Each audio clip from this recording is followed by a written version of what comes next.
And I said, Mike, tell me about this group. Who are you and what do you do? He says, well, we're a group called Waitoto, and we are a part of a Christian organization that goes around the world and telling about their love for God, which I thought was really nice and beautiful because these kids were anywhere from 5 to 11 years of age. But the amazing part was they were all orphans or abandoned children. 40 kids from 5 to 11 singing about their love for Christ that don't have a mother or a father. And that really got me. And so the next thing Mike said to me was, you know what? I'm actually coming to Rio Rancho, New Mexico in April of 2012, a year later basically. Would you like to come and see our group a year from now? And I said, sure, I'll do it. So one of the things that was really interesting to me about this was he and I emailed for a period of a year back and forth about life in Uganda and life at Waitoto. And in April of 2012, he was over at Grace Outreach Center, which I took the high school kids over to see as well too. And it was such a powerful moment. So on the airplane ride, I was with Mike maybe an hour talking to him a year earlier. And at the Grace Outreach Center, I was with him for 2 hours. The following Christmas or November of 2013, Mike had asked me to come to Uganda because he had left Waitoto and started another organization to support single mother families, 11 single mother families, to help the families try to stay together before they break up so that they don't create more orphans.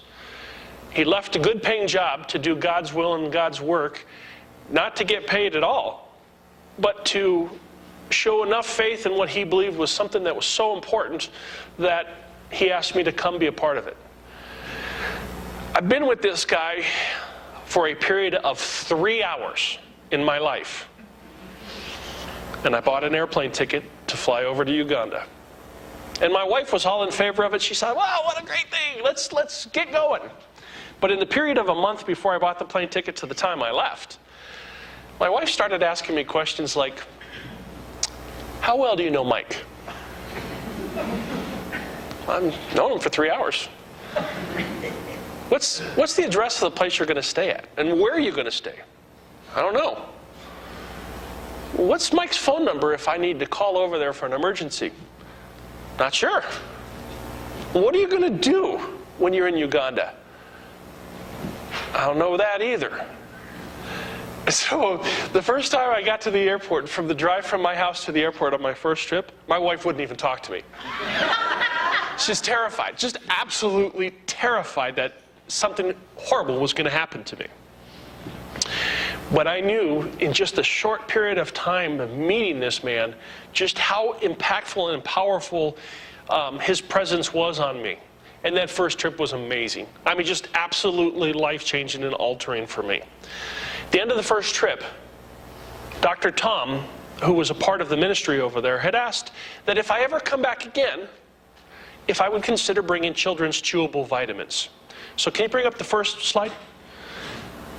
So I actually was such a profound impact on me on this first trip, I went 6 months again later. 6 months later. And I had brought that many vitamins. Now, before I get into the vitamin story, what I really wanted to share is that some factoids of the country of Uganda. There are 36 million people who live in Uganda. Anybody want to take a guess of what the average age of a citizen of Uganda is? Better yet, what do you think the average age of somebody in America is? What's the average mean age of somebody in this country? 32? Anybody else have any guesses? 44. In Uganda, it's 15.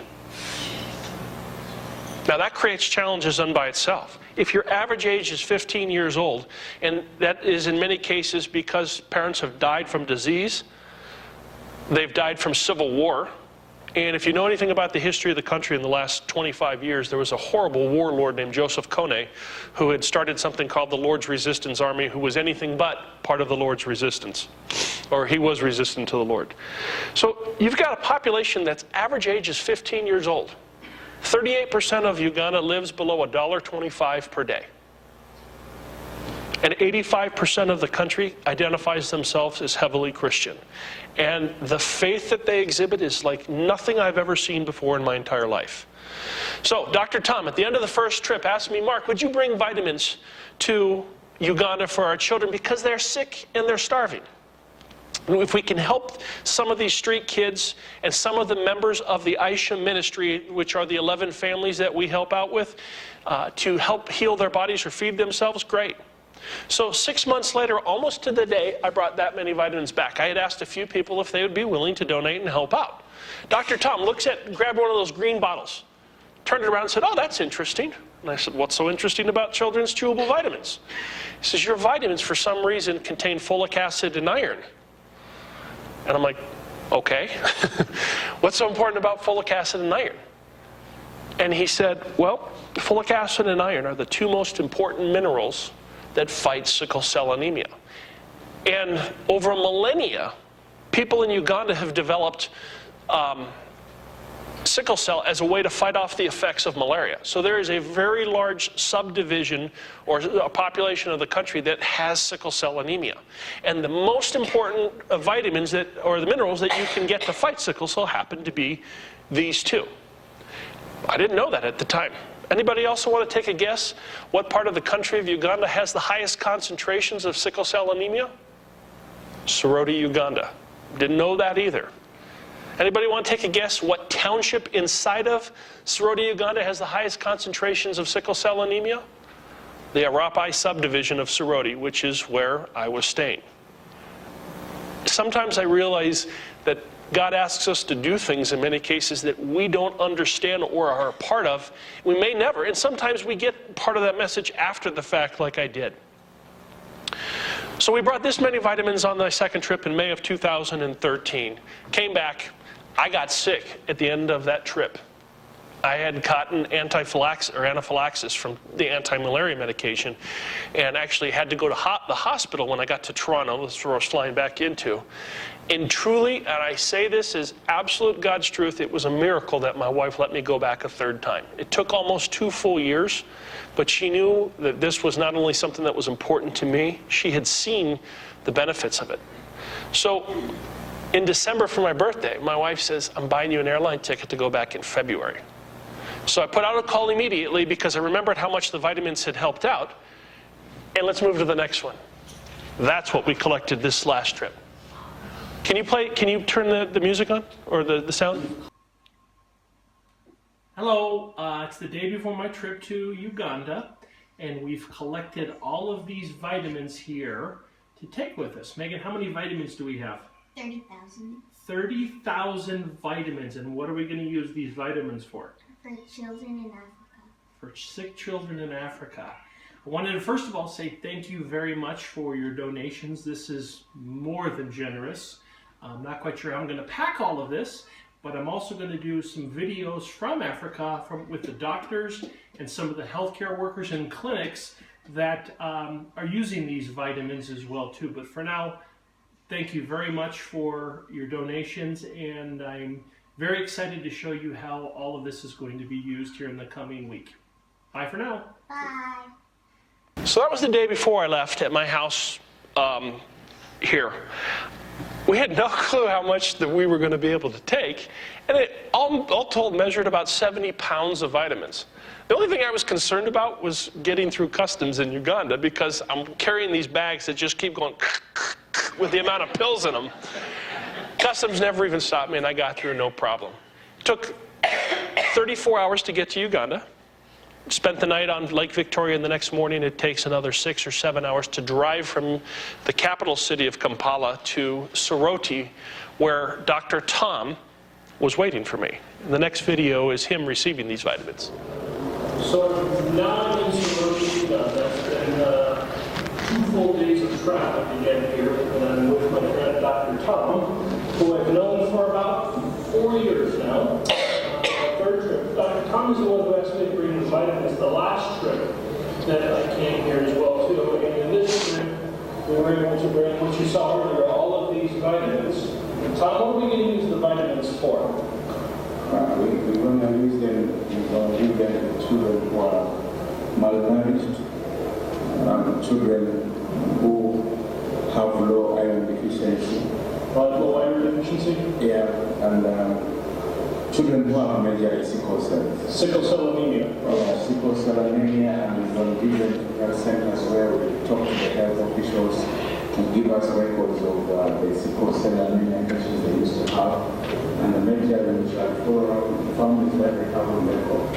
We shall instruct them the way how to use this record, and then we want to see the impacts of vitamins in the communities, in the population they are serving.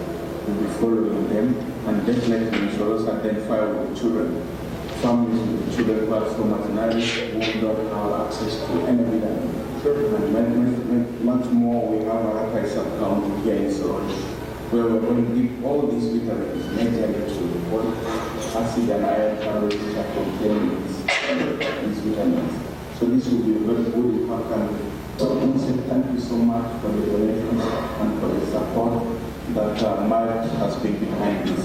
And we believe in the future we're going to partner with this project. I asked him a question here in just a second that stunned me.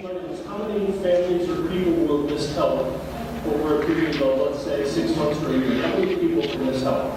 This can help to close to 3,000 families. 3,500 families. How do we also... That's exactly my expression too, Ian. How can we see the progress of the vitamins, what they're doing? Everyone will check on the children on assessing their condition, and on giving to follow it to see whether there is any improvement in taking the vitamins. If there is no improvement, then we shall advise the parents, the mothers, who are most majorly concerned in handling these children themselves. And eventually we shall have a good discussions maybe with families and the health officials around their localities and see how best they can make use of these vitamins. Well, Tom, thank you very much for your help and support of all of these families. I mean, this is a gift from my community to the people of Sorority and Araba. We look forward to seeing better things in one like this, because we need to grow, we need these children, these are future doctors, these are future presidents, these are future ministers and the rest of staff. Thank you so much. Thank you, Tom. So it was kind of tough to hear Tom, but there were a couple things in there that and Tom and I didn't rehearse this. So one of the things that Tom said in there that really stunned me was I asked Tom, how many people can this help? And Tom's response was upwards of 3,500 families for a period of a year. Now that doesn't mean everybody inside the family is going to take these vitamins. Typically only the people with sickle. But at a minimum, that's 3,500 people over a course of a year. We had 30,000 pills. 30,000 pills that this church and the community raised for people that can help sustain them for over a period of a year. And that stunned me. And I wanted to say thank you at the bottom of my heart for all of your generosity, because these people are, and you'll see in just a minute, actual recipient of this as well too. But it was so incredibly received that it blew my mind away. Next picture. That's a picture of me and my friend Mike. That is Mike himself, Mikey Rabu, that I met. And Mike himself very likely may be at this church a month from now. He's going to Kampala to do to ask for his visa to come to this country. He'll go up to Michigan, and I've told Mike, if you get the visa, I'm going to buy you an airline ticket to come down here, and you actually get to meet Mike. This is at the house I stayed, the Aisha Ministry house there as well too. So Mike, from the second trip, from those first vitamins that I had brought, handed them out to the community, and he handed a couple bottles to his oldest brother, who happens to have 2 kids that have sickle cell. And I interviewed him, and that's the next video. So I'm here with Mike's oldest brother and his 2 children here. We didn't realize this, but 2 years ago when I came here, some of the vitamins that we had given to the community 2 years ago, Mike gave to his older brother so that he could help his 2 nephews here who suffer from sickle cell too. And what were you saying, since they've taken the vitamins 2 years ago, we only gave them a couple of vitamins for 30 days, 45 days. What have been the effects on their health? Yeah, thank you very much for these children. Before the vitamins, they have been having crises frequently. But thank God when you came and you gave those vitamins, and we gave them to date, we have not had any crisis. They are not going to any crisis. And how long ago did they stop taking, or how long ago did they run out of the vitamins? Come again? Do they still take vitamins, or have they run out of the They have vitamins? run out of them. And how long ago did they run out? About 6 months now. Okay, so for the last 6 months, they haven't taken any, but still no crisis. No. Well, that's a wonderful thing to hear, but it also proves the point that it's certainly helpful for their own individual health. I'm glad for that is true. I'm gonna sneeze. Sorry, I was about ready to sneeze there and I couldn't figure out what to do. So what I was interested there when Mike's brother talked about the kids having crisis, what he meant, it translates into American, if you will, that their children were having to go to the hospital at least once a month to get an iron deficiency drip full of iron to help them out with the effects of sickle cell. And if you know anything about sickle cell, what it does is it doesn't allow your red blood cells in your body to carry oxygen. So you're starving yourself of oxygen from inside out. So from the time they started taking the vitamins, they had not once in 2 years had to go back to the hospital. And they stopped taking them 6 months ago because they ran out. But the body had healed itself so much for these kids that even since then, they hadn't had to go to the hospital. It was absolutely one of the most amazing things. And I had heard this story. And if anybody wants to see any more videos, I've got plenty of other testimonial videos, but that was the one that was most powerful and the shortest interview.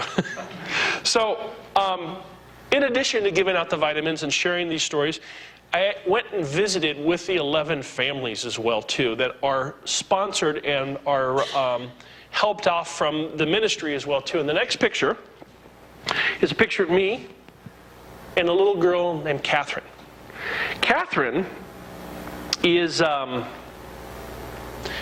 child that never knew her father. Her father was a Chinese worker that was building roads in Soroti, Uganda, impregnated Catherine's mother, and left. And if anybody remembers this, the very first time I met Catherine, which was on my first trip, I was at a soccer game, and Catherine has a little sister, you'll see in a second in the next video, with her little sister named Caroline. And my friend Mike picks up the little girl, Caroline, and she's laughing and having fun, so I pick up Catherine. And she's a total limp noodle. And I'm like, she doesn't speak English either. So I asked my friend Mike, I said, Mike, would you ask her in your own net language if she wants me to put her down? Because she's not reacting to me holding her. So Mike asks her, and I got the complete opposite reaction from what I was expecting. She grabbed me exceptionally tight, which I'm like, now I'm really confused. You know what Mike told me? She had never had a man in her entire life pick her up and hold her. She didn't know how to react.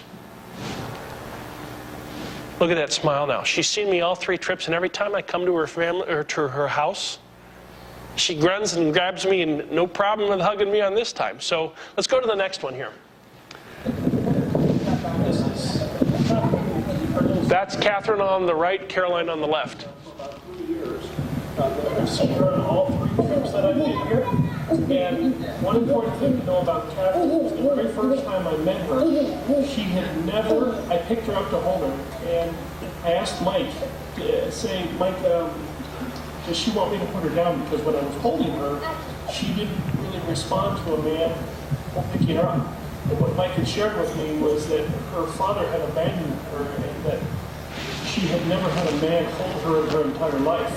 So the first time I saw her, I held her and I asked Mike to see if he wanted me or she wanted me to put her down. And when I asked Mike to ask her in her native language, she grabbed me so tight because she wanted me to love on her and to hold her and to show the love that she had been missing in her life. The second trip I saw her, she remembered me, hugged on me, and then this is now the 3rd trip that I've seen Catherine and Caroline here. And see, the smile tells everything. Tough to kind of hear, but I'm just repeating the story. The most amazing moment of my entire trip happened about 5 minutes before this video. Let me back up. A day before that, this is the poorest family of all 11 families. Single mother family. She has no job, no means of supporting herself. So we're trying to teach her agricultural skills or crafts so she can get some sense of an income to help her kids. The day before, and I didn't say this in the videos, but the reason why I'm wearing that microfiber, because it was 95 degrees and 90% humidity. It was miserable over there. Hot. You're 300 miles north of the equator. And Catherine and Caroline's older sister named Susan had walked 7 miles from where they live to the Aisha Ministry House the day before with no shoes on, because she doesn't have any, to let the ministry know that their family had run out of food 2 days ago. And was asking to say, hey, is there any way you could help out? So we fed Catherine. She took a shower, or Susan, the older sister. We took a shower and rested a bit. And then later on that afternoon, Mike took her back on the motorcycle back to their hut and said, we'll be there in the morning with some food. So we went over to the local supermarket, if you will, the next day. And I bought $20, $30 worth of food so that I could help this family until the Aisha Ministry gave them their next allotment of food about 2 weeks later. So we bring all this food to now this family who hasn't eaten now in 3 days.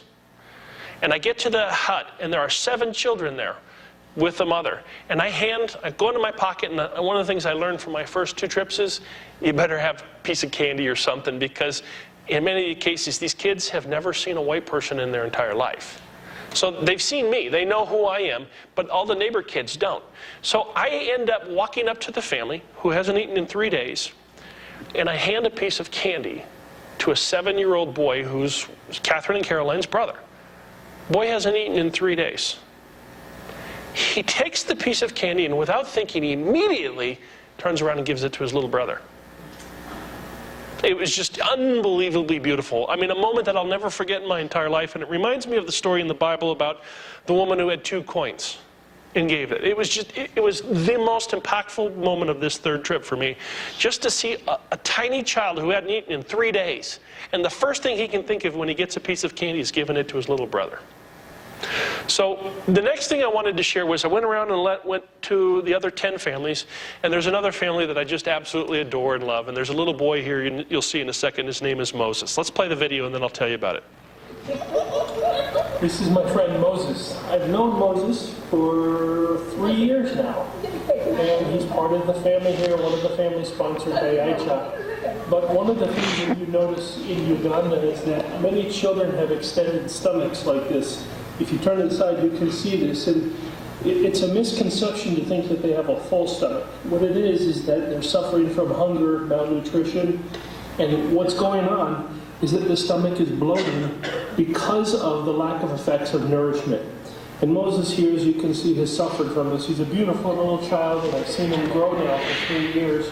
But this is one of the things that we're trying to help cure with the vitamins, and also planting fields so that we can grow nutritious food for these families so that we don't have beautiful children like Moses suffering from malnutrition and bloated stomachs.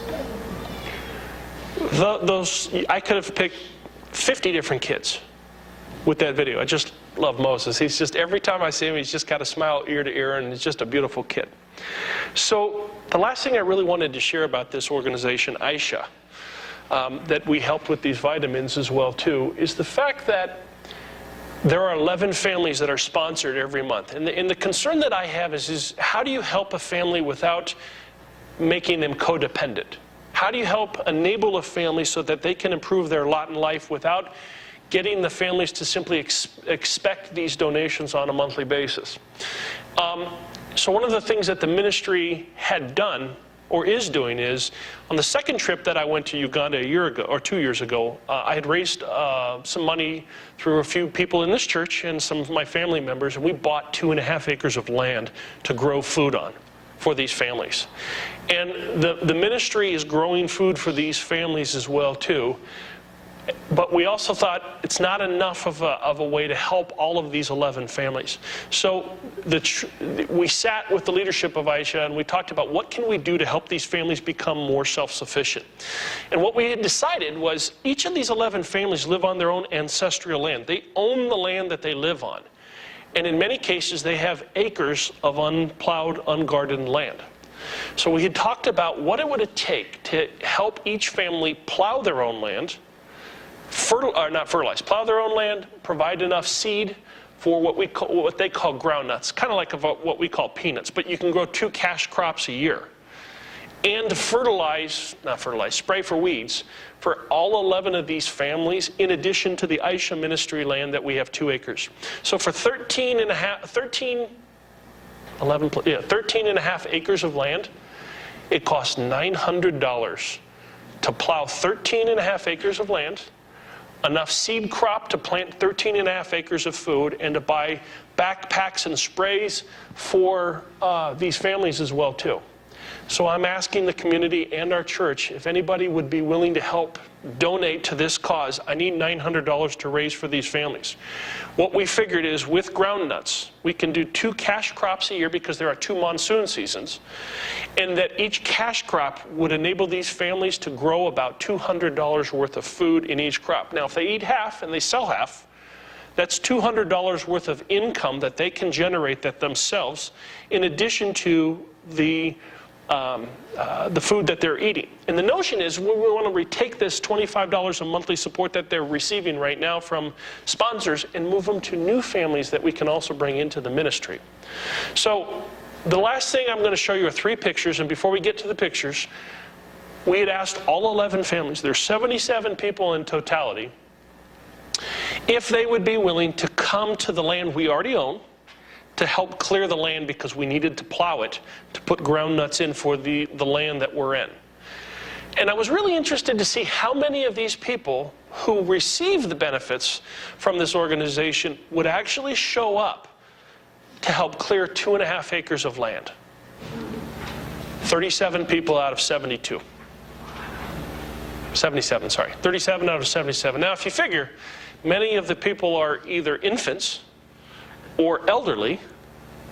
That meant we had the majority of able-bodied people to show up to the ministry land, the land that we own, we purchased, to help clear this with no payment whatsoever other than a meal for lunch. Let's go to the next picture. And that's how they cleared 2.5 acres of land with garden hose. And it took them 2.5 days to do this. I mean, back-breaking labor. But 37 people did this for 2.5 days of clearing the land. With the money that I'm asking that we raise here, we're actually going to rent oxes and plow so that we don't have to do something like this, but we actually had to clear the land first of the weeds so we can get the next crop in. The last picture I have here. That doesn't show the totality in depth, but that's probably 300 yards between where I took the picture and where the fence line is, or where the tree line is in the background. Could you imagine doing that with hose? That's how much they love this organization, and it truly is a blessing. I will be a part of this for the day until the day I die. It is just an absolute amazing, amazing feat. Now, we can't help everybody in the world. That's impossible to do for one small church, but we certainly can play our own part. I've been blessed, unbelievably blessed, to be... I said this the first time, as I said, listen, God puts doors in front of us all the time, and it's our choice to simply walk through that door or not. And if we choose to and do God's will, the blessings that follow are our payment. There's nothing we get in terms of earning it, walking through the door. The blessing that we get is simply by doing God's will. If I would have never gotten on that plane on that first ride, and I thought about it, should I really get on this plane after my wife and I had a serious conversation? And I said, no, 3 hours of time knowing Mike is enough to know that this is an honorable man and an incredible organization. So with that, I'm hoping, anybody have any questions that they have for me? Their thoughts, anybody want to share anything? But I'd more than willing, I've got so many other pictures and videos from all 3 of my trips, but it's such a blessing to be able to be a part of this. Wanted to share with you. Ann? Are we going to send vitamins back with Tom if he comes? Mike. I'm sorry, Mike. I never even thought of that. That's a great idea. Yes. I'll know on the 16th, which is Wednesday, if he got his visa. If he does, I will let everybody know, and then another gift taken back, that would be a wonderful thing. Great, good point. Thank you. Anybody else have anything? Yes. Are you posting any of this information on our website or on? It's on, some of these pictures and videos are on, if you go to Facebook, and if you want to look at some of these pictures or other pictures, go to Aisha Ministries, A-I-C-A Ministries. And Aisha is a word in the language called Teso, means His light or God's light. So God's Light Ministry. These pictures are on their website as well as others from people who've gone in the past.